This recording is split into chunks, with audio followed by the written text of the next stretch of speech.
يعزيها انا ويانا يجيها ويعزيها، احنا وياك اولاد نعزيها. صاحت عمه يا زينب ماتت الطفله يا عمه بتغرب ويحسين من قامت تشم. اي والله من سمعتنا اعتنت زينب بهم. تعال شوف الخطبه الاوضاع هنا الخطبه الاوضاع. والله عمه يا زينب قومي لينا يا عمه وشيليها عن راسي ولينا.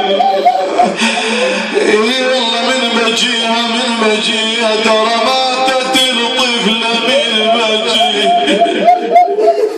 اي والله ماتت الطفله من بجيها واخت انكسر قلبي عليها.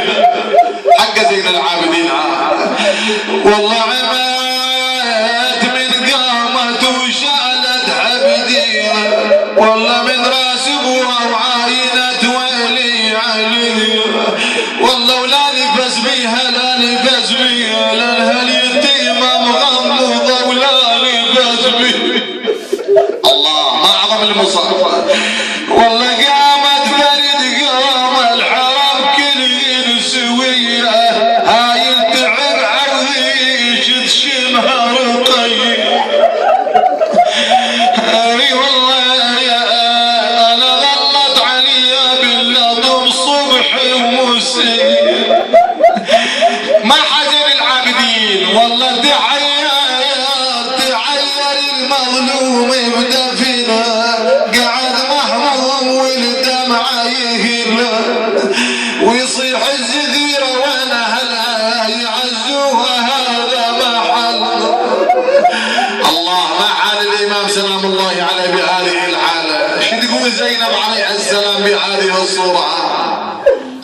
لما ماتت رقيه اجى يوم قبرها زينب وسكينه قعدت يم قبر رقيه. بدا سكينه هي اللي تقرا عزاء على اختها.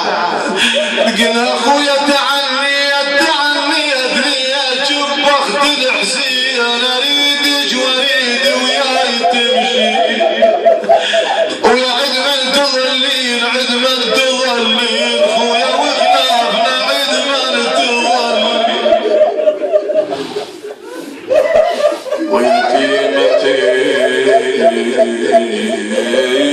فزعت لصوب أبيها. ورجعنا يا كريم وفقنا لما تحب وترضى بحق رقية بنت الحسين. ارضى عنا وتجاوز عن خطايانا يا رب العالمين. نحن عبادك المذنبون المقصرون المسيئون، سامحنا واعف عنا يا رب العالمين، وارحمنا في الدنيا وارحمنا في الآخرة.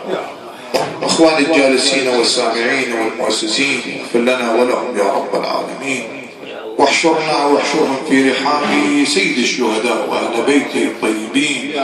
اللهم احفظ خدمة الحسين وزوال الحسين، لا تسلط علينا من لا يخافك ولا يرحمنا. اللهم بحق حرمة رقية وليلة الجمعة المباركة، اللهم فرج عن اخواننا المعتقلين المظلومين في مشارق الارض ومغاربها يا الله، وبالاخص في سجون الظالمين. اللهم عجل لوليك الفرج واجعلنا من شيعته واعوانه. احفظ علماءنا المجاهدين الربانيين، وفقنا لما تحب وترضى يا رب العالمين. ولأمواتنا وأمواتكم جميعا وموتى المؤسسين، وبالأخص والخصوص الأرواح وقبر السيدة رقية عليها السلام، نهدي لها ثواب الفاتحة مع الصلوات على محمد وآل محمد.